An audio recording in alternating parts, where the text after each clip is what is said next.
सदगुरु कबीर साहिब से किसी भक्त ने प्रश्न पूछा है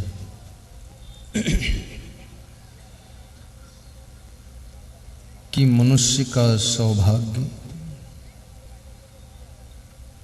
कैसे उदय हो सकता है।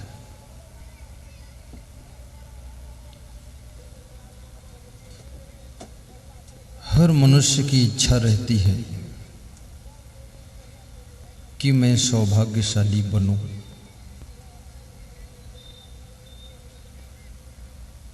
कितने नर नारियों का भाग्य जिंदगी भर सोया रहता है। सुबह से लेकर शाम तक मेहनत तो बहुत करते हैं, लेकिन कुछ हाथ आता नहीं है।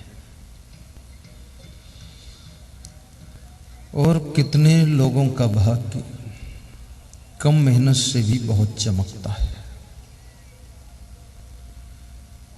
सोए हुए भाग्य को जगाने के लिए, खोई हुई किस्मत को पाने के लिए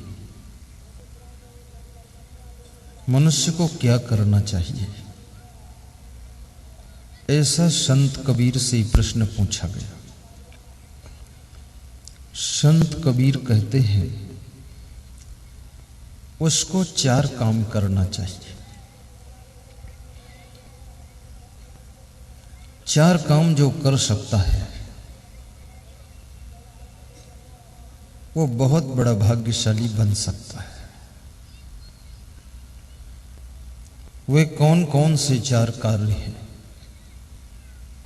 अभी मैं उसका वर्णन कर रहा हूं। ध्यान को एकाग्र कीजिए, सीधे बैठिए, मुखमंडल पर प्रसन्नता बनाए रखिए, चिंता की रेखाएं मिटा दीजिए। हंसने की बात आए जोर से हंस दीजिए, ताली बजाने की बात आए तो जोर से ताली भी बजा दीजिए।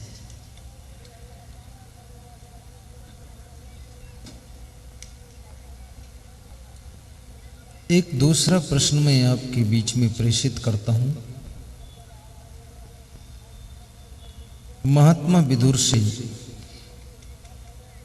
महाराजा धीराज धृतराष्ट्र पूछ रहे हैं, विदुर, वह कौन से लोग हैं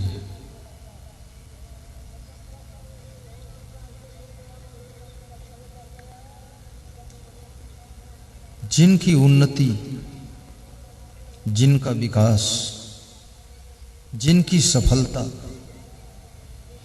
जिनकी ऊंचाई और जिनकी प्रगति कभी धीमी नहीं होती है, हमेशा बढ़ती रहती है, उनके क्या लक्षण होते हैं। विदुर जी कहते हैं, राजन,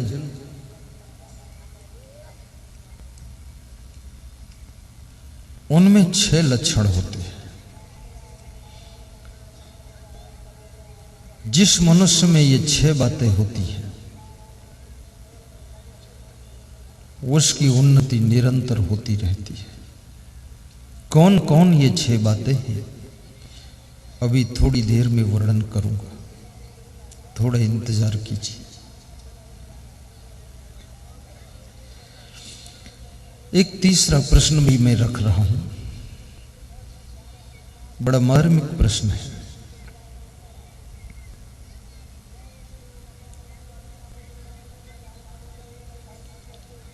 स्वर्ग कहां है और नर्क कहां है।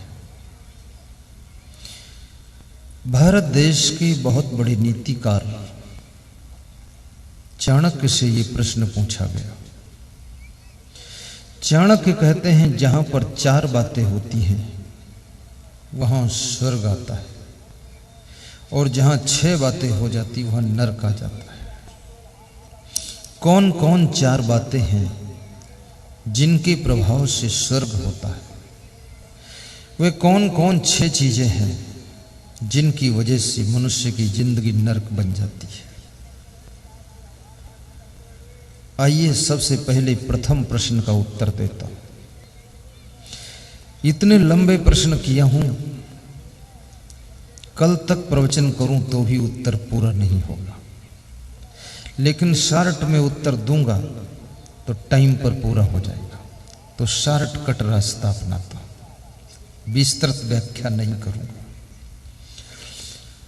संत कबीर कहते हैं 4 बातें इंसान को सौभाग्यशाली बनाती है।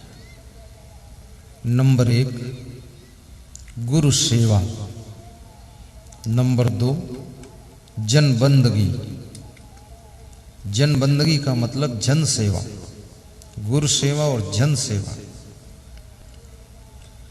सत्संगत और सत्संग, सत्संग सुनना, सत्संग कराना, सत्संग में जाना, सत्संग दूसरों से करवाना, सत्संग की प्रेरणा देना, सत्संग में सहयोग देना, सत्संग में दूसरों को ले जाना, ये सब चीजें मनुष्य के भाग्य को उदय कर देती है।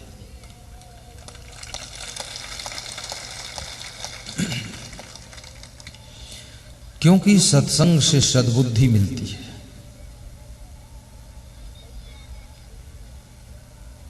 और कुसंग से दुर्बुद्धि मिलती है। रावण के पास में सब कुछ था लेकिन सद्बुद्धि नहीं थी। राम के पास में धन दौलत तो नहीं थी लेकिन सद्बुद्धि थी। क्यों? क्योंकि राम के पास में सत्संग था।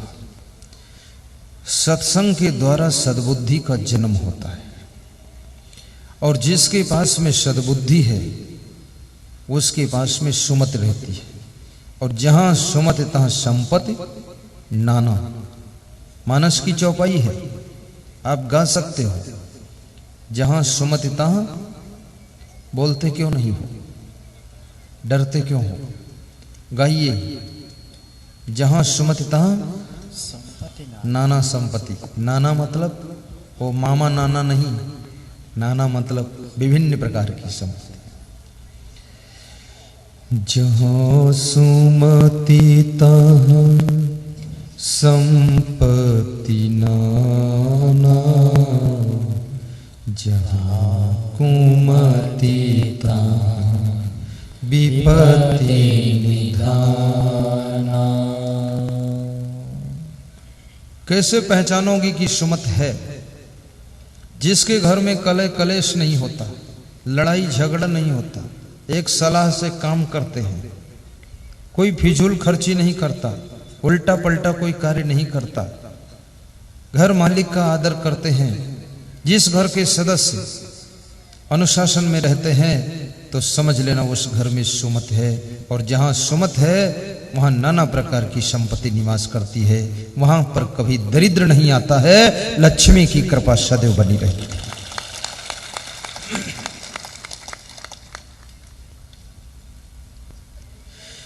जिसके घर में कुमत होती है, छोटी छोटी बात में आपस में लोग लड़ते हैं, जिद करते हैं, हठ करते हैं, गुस्सा बहुत आती है।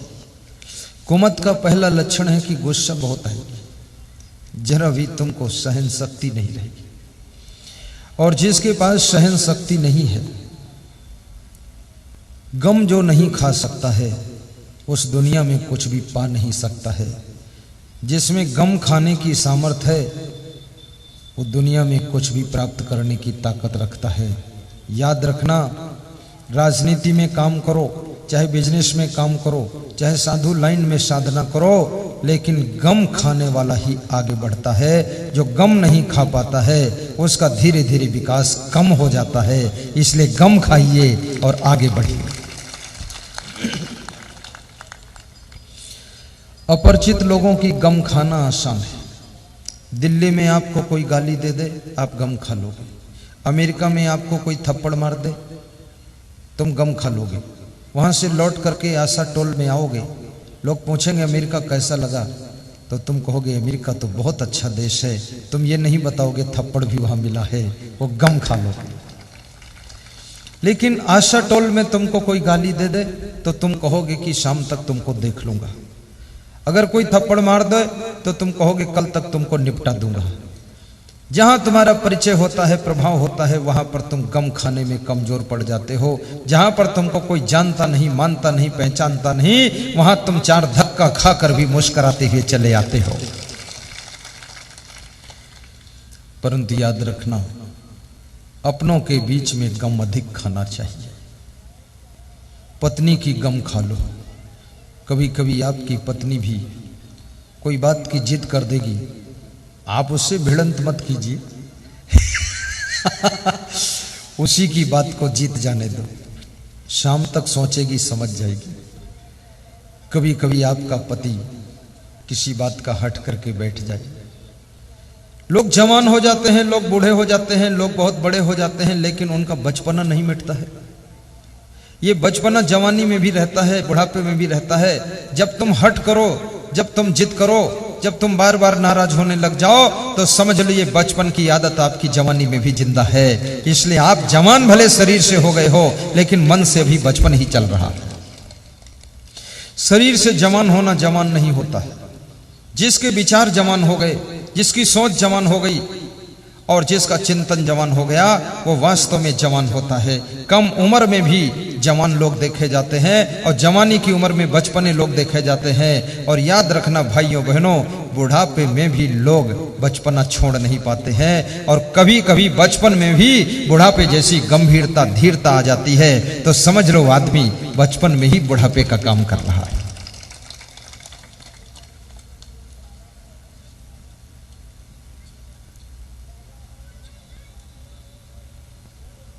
तो सत्संगत, सत्संग जिसको मिल गया उसका सौभाग्य उदय होता है। और सत्संग का मिलना कठिन है, और मिल जाए तो सत्संग में बैठना कठिन है, और बैठ जाओ तो सुनना कठिन है, क्योंकि खोपड़ी खाली नहीं, पूरा फुल है। मैंने सुना है कोई सम्राट किसी साधु के पास गया और साधु से पूछा कि हमें ज्ञान चाहिए। तो साधु ने उसका चेहरा गौर से देखा। Face is the index of all. चेहरे को पढ़ने की कला यदि आ जाए, आंखों को पढ़ने की कला आ जाए, मनुष्य की मुस्कान को पढ़ने की कला आ जाए, उसकी हंसी को रीडिंग करने की कला आ जाए, उसके पैरों की चाल को पढ़ने की कला आ जाए, उसके हाथों के इधर उधर घुमाव को रीडिंग करने की कला आ जाए, तो तुमको आदमी कभी फेल नहीं कर सकता है। आदमी को जो रीडिंग करना जानता है वो आदमी के बीच में सफलता पाता है। जो आदमी को पढ़ नहीं पाता है वो आदमी के साथ कभी आगे बढ़ नहीं पाता है। मुझे ऐसा लगता है पुरुष लोग कुछ ज्यादा टेंशन में रहते हैं, महिलाएं बिल्कुल टेंशन मुक्त, इसलिए महिलाओं का हार्ट अटैक भी बहुत कम होता है। महिलाएं ताली बजाती हैं, पुरुष लोग टुकुर टुकुर देखते रहते हैं। और ताली तभी बजेगी जब टेंशन से पार होगा दिमाग। इसलिए थोड़ा तुम भी हल्के हो जाओ। 1 घंटे के लिए तो अपने घोंसले से बाहर आ जाओ, 1.5 घंटे के लिए अपने माया जाल से निकलकर ऊपर आ जाओ, फिर उसमें घुस जाना, कोई जरूरत नहीं, लेकिन थोड़ा सा बाहर निकलो।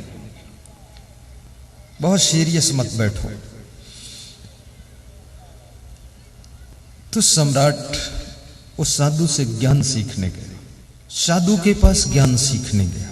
साधु ने उस सम्राट को बिठा दिया, कुर्सी पर बिठा दिया।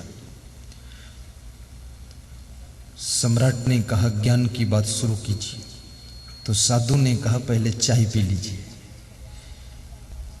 तो सम्राट ने कहा चाय तो बहुत पी चुका हूं जिंदगी में, साधु के पास भी आकर के चाय ही पीऊं तो क्या मतलब, यहां तो ज्ञान पीने के लिए आया हूं, चाय पीने से कोई ज्ञान होने वाला है। तो उस साधु ने कहा कि हो सकता है चाय पीने से भी ज्ञान हो जाए। बोले तो जिंदगी भर चाय पिया हूं तो ज्ञान क्यों नहीं हुआ? बोले चाय चाय में अंतर होता है, चाय पिलाने वाले में अंतर होता है, चाय किस स्थान पर पिया उसमें भी अंतर होता है, स्थान स्थान में फर्क होता है। सम्राट को टाइम कम था, उलझन होने लगी। जिसके पास टाइम कम हो और जिस उद्देश्य से गया है वह उद्देश्य पूर्ण होने में देर हो रही हो, तो उसके भीतर उलझन शुरू हो जाती है कि जल्दी करो जल्दी करो जल्दी करो। लेकिन साधु ने नहीं माना। उसने कहा एक चाय पिलाए बिना मैं ज्ञान की बात नहीं कर सकता हूं, और ज्यादा तुम्हें जल्दी है तो बिना ज्ञान सुनाए चाय से ही ज्ञान आपको हो जाएगा।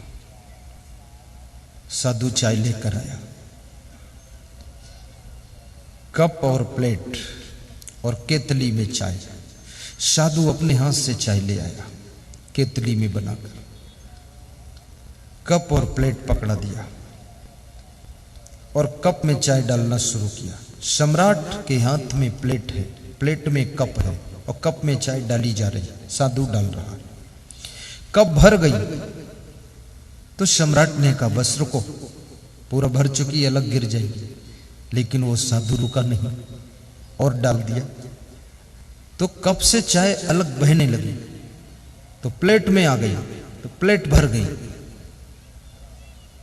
तो सम्राट ने कहा पागल हो कि दिमाग है तुम्हारे पास? चाय डालने भर की अकल नहीं, कप भर गई, ऊपर से छलक गई, वो प्लेट भी भर गई, अब मत डालना। मुझे नहीं पता था, मूर्ख के पास जा रहा हूं, लोग बता रहे थे बड़ा ज्ञानी है तू। सम्राट उलझ गया, बोले एक बूंद और डाल दोगे तो हाथ जल जाएगा नीचे। बोले बस अब नहीं डालना है, ज्ञान हो गया आपको। बोले इससे क्या ज्ञान हुआ? हाथ जलने से बच गए। बोले इससे ये ज्ञान हुआ, आप चाय पी लो फिर बताता हूं। एक बूंद और डाल देता तो चाय प्लेट से भी बाहर तुम्हारे हाथ पर बह जाती। इसी तरह से तुम्हारी खोपड़ी की कप पूरा फुल हो चुकी है, उसके अंदर अब जगह खाली नहीं है जो मैं ज्ञान डालूं। पहले खोपड़ी का कचड़ा बाहर निकालो, उसके बाद ज्ञान उसमें आ सकता है, पहले ज्ञान नहीं आया। ज्यादातर लोगों की खोपड़ी भरी रहती है। जिनकी खोपड़ी भरी है अहंकार से, जिनकी खोपड़ी भरी है मद से, जिनकी खोपड़ी भरी हुई है प्रपंच से, वे ज्ञान के शब्द नहीं सुन सकते। अभी श्रीमती वर्षा रानी विधायिका जी ने बहुत अच्छी बात कही कि 2-2 बजे रात तक हम आपका प्रवचन सुनते हैं। 2 बजे रात तक उनको क्यों जागना पड़ता है? एक तो प्रवचन की ललक, दूसरे पति का इंतजार। उनके पति 2-3 बजे 2:30 बजे रात को रोज पहुंचते हैं। राजनीति एक ऐसा व्यायामशाला है जहां पर सुबह 10 बजे से शुरू होता है संग्राम और रात में 3 बजे होता है विश्राम। उसको कहते हैं राजनीति का अभियान।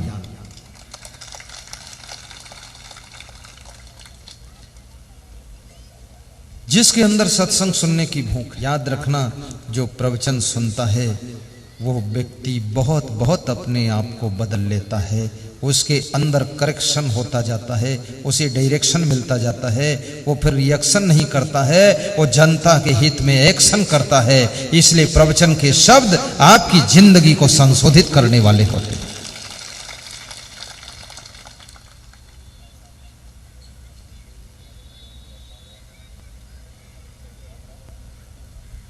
सम्राट चाय पीने के बाद साधु से कहता ज्ञान सुनाइए। साधु ने कहा बस जाकर खोपड़ी खाली कर लो, ज्ञान हो गया।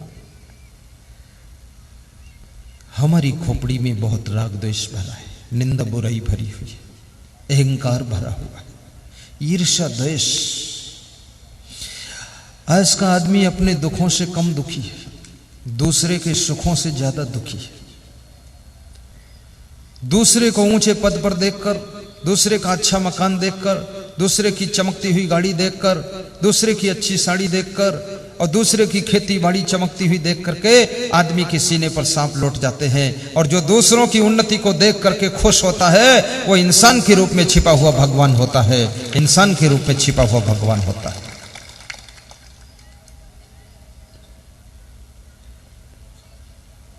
पद्म पुराण में ऋषि ने एक श्लोक कहा है, पर दुखेन यो दुखी सुखो यस परश्रिया संसारे अस्मिन सह विज्ञेय साक्षात देव हरि स्वयं।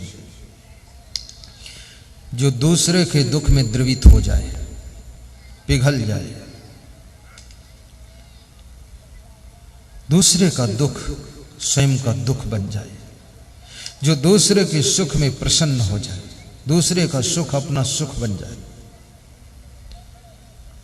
पद्म पुराण का ऋषि कहता है वो साक्षात हरि भगवान समझने योग्य होता है। ईर्ष्या तुम्हारे सुख को जलाती है, तुम्हारी प्रसन्नता को कम कर देती है, और दूसरों से ईर्ष्या करने वाले लोग स्वस्थ भी नहीं रहते। अपनी अपनी सामर्थ्य का प्रयोग कीजिए, क्षमताओं का सदुपयोग कीजिए, शक्तियों का सही कार्यों में समर्पण कीजिए। हर इंसान को शक्तियां प्रकृति देती है, और प्रकृति से जितनी शक्तियां मिलती उसमें गरीब और अमीर का भेद नहीं रहता है। प्रकृति जवानी देती है तो गरीब को भी देती है, अमीर को भी देती है। प्रकृति आंखें देती है तो गरीब को भी देती है और अमीर को भी देती है। प्रकृति कान देती है तो सुनने की शक्ति सबको देती, बोलने की शक्ति सबको देती है, सोचने की शक्ति देती है, दिमाग देती है, हाथ पांव देती है। प्रकृति सब कुछ बराबर देती है, लेकिन अंतर वहां हो जाता है कौन अपनी शक्तियों को सही प्रयोग कर रहा है, कौन दुरुपयोग कर रहा है, कौन शक्तियों का मिस यूज कर रहा है और कौन फिक्स यूज कर रहा है। जो शक्तियों को सही प्रयोग कर लेता है वो कम समय में चांद की ऊंचाइयों को छू लेता है। आपको जवानी मिली है, लेकिन जवानी का प्रयोग कहां कर रहे हो? जवानी तो राम को भी मिली थी, संतों की सेवा में लगाया, राक्षसी प्रवृत्तियों को खत्म करने में जवानी को अर्पित किया। जवानी रावण को मिली थी, आसुरी प्रवृत्तियों को बढ़ाने में जवानी को खर्च किया और साधु संतों को सताने में खर्च किया। इसलिए रावण राक्षस कहलाया और राम भगवान कहलाए। अपनी जवानी का सही प्रयोग करोगे तो भगवान का पद भी मिल सकता है। जवानी का दुरुपयोग करोगे तुम्हारे माँ बाप भी तुमको राक्षस कह सकते हैं। इसलिए जवानी को संभाल कर रखिए। और जवानी एक आंधी है, जवानी एक तूफान है, जवानी एक ताकत है। मैं जब संन्यास लेने लगा तो हमसे बहुत से लोगों ने कहा कि बुढ़ापे में संत होना चाहिए। तो हमने कहा तुम बूढ़े हो गए तो संत क्यों नहीं बने? तुम्हारा तो बुढ़ापा आ गया, बन जाते। अरे बोले अब कहाँ जाएं हम? तो मैंने कहा मेरा भी बुढ़ापा आएगा तो मैं भी कहूंगा अब कहाँ जाऊं? युवावस्था में संत बनूंगा, तभी तो मैं बिहार के गांव-गांव में आकर के सत्संग करूंगा। 80 साल की उम्र में संत बनोगे, न दिखाई पड़ेगा, न सुनाई पड़ेगा, न आवाज गले से निकलेगी और न तो शरीर में ताकत रहेगी पैरों में चलने की। वहां प्रवचन क्या सुनाओगे? इतनी दूर आ ही नहीं पाओगे। इसलिए साधु बनना हो तो भी युवावस्था में संत बनो। बुढ़ापे में तो सब महात्मा गांधी हो जाते हैं। एक आदमी किसी के घर में दावत खाने गए, उसके दोस्त ने ला करके मीट की प्लेट रखा, दारू की बोतल रखा, तो उसने दारू खोलकर मिट्टी में डाल दी और मीट प्लेट हटा करके दूर रख दी और बोला मेरे लिए दाल चावल लाइए, चूड़ा दही लाइए, मुझे मीट नहीं खाना है। अरे आपने कब से छोड़ दिया मीट, कब से छोड़ दिया मुर्गा? बोले कि तीर्थ स्नान गए थे वहां छोड़ा, कोई सत्संग में गए थे वहां छोड़ा। बोले नहीं, मेरे दांत गिर गए इसलिए अब हड्डी चबाते नहीं बनता है, इसलिए छोड़ा, दांत गिर गई। ये त्याग नहीं है, ये मजबूरी है। अब बकरे की हड्डी चबा नहीं पाते तो छोड़ दिया। संपन्न अवस्था में संयम साधिए, और संयम भी तुम्हारा अभ्यास है। जैसा अभ्यास कर लो वैसा जिंदगी जी सकते हो। जो कभी बीड़ी नहीं पीते हैं, ये महिलाएं बीड़ी नहीं पीती हैं, इनको बीड़ी की याद भी नहीं आती है। कुछ महिलाओं ने भी स्टार्ट किया है बीड़ी पीना, थोड़ा थोड़ा पी लेती है। सभी तो नहीं पीती हैं, पर इसमें भी कम से कम 5% महिला पीती है। पर यहां नहीं पीती है, खेत में पी लेती है। जिसने बीड़ी कभी नहीं पिया उसको बीड़ी की याद भी नहीं आती है, और जो बीड़ी पीता है तो बीड़ी के बिना उसको नींद भी नहीं आती है, नींद भी नहीं आती है। और सारे नशा ये मनुष्य ही करता है, कोई जानवर नशा करता ही नहीं। मनुष्य ने शराब का नाम चिंताहरण टॉनिक रखा है। बड़ा विचित्र आदमी है। और ये शराब चिंताहरण टॉनिक नहीं है, ये चितामरण टॉनिक है। ये जल्दी से तुमको चिता पर पहुंचाने वाली टॉनिक है। शराब पीने से कोई चिंता दूर होने वाली नहीं है। तुम्हारी वाइफ बीमार है, वाइफ के बीमार होने की तुमको चिंता है, तुम क्या शराब पी करके नशा में पड़े रहोगे? और जब नशा उतरेगा तो क्या वाइफ तुम्हारी अच्छी हो जाएगी? वो तो जैसी की तैसी बीमार ही रहेगी। तुम्हारे बेटे को नौकरी नहीं मिल रही, उसकी चिंता तुमको सता रही है। शराब के नशे में तुम पड़े रहोगे, शराब का नशा जब उतरेगा तो क्या उसको नौकरी उतनी देर में मिल जाएगी? शराब पीने से कोई समस्या का समाधान नहीं होता है।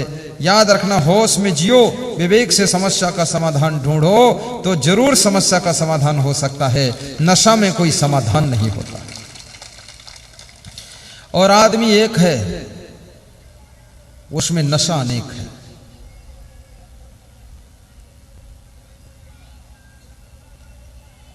बीड़ी का नशा, शराब का नशा, धन का नशा, पद का नशा, जवानी का नशा, बुद्धि का नशा, विद्वता का नशा,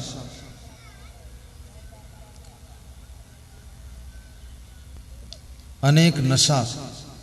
अनेक नशा में आदमी फंसा, इसलिए आदमी की दुर्दशा, आदमी की बहुत दुर्दशा है। आपके पास में सत्संग का नशा होना चाहिए। समय निकाल करके सत्संग सुनिए। आप चाहे किसान हो या बिजनेसमैन हो, मन की शांति के लिए सत्संग की जरूरत है। तो कबीर साहब कहते, ये 4 बातें जिसके पास होती हैं। नंबर 1, गुरु की सेवा। गुरु की सेवा करने से गुरु का आशीर्वाद मिलता है। गुरु की सेवा करने से गुरु की कृपा मिलती है। गुरु की सेवा करने से गुरु हमें ज्ञान देता है। गुरु की सेवा करने से गुरु हमारे ऊपर प्रसन्न हो जाता है, तो हमारी मनोकामना पूरी हो जाती है। और गुरु उसे कहते जो अंधकार से प्रकाश की ओर ले जाए। अंधकार विनश्यत्वात् गुरु रित्य विधीयते। जो अंधकार का विनाश करता है वही गुरु होता है।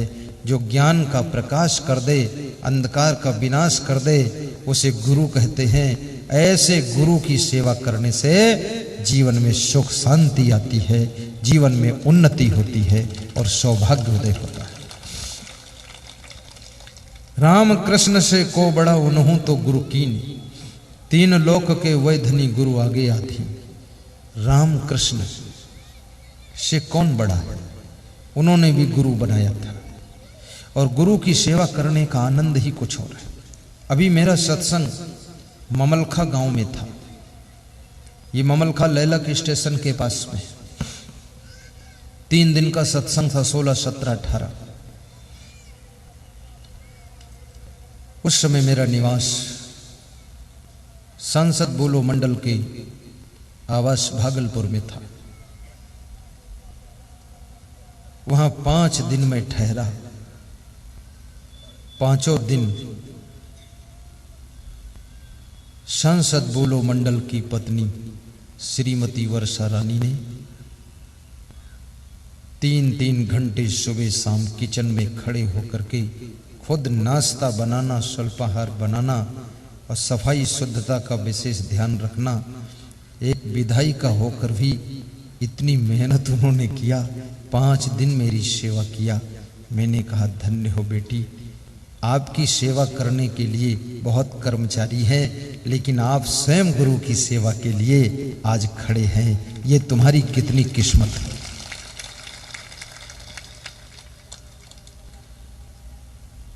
गुरु सेवा, माँ की सेवा, पिता की सेवा, गौ सेवा, समाज सेवा, देश सेवा, कुटुंब की सेवा, ग्राम सेवा और मानव मात्र की सेवा, सेवा ही उन्नति का द्वार खोलती है। हमारा धर्म, हमारा कर्म सेवा होना चाहिए। सेवा से बड़ी प्रसन्नता की प्राप्ति होती है।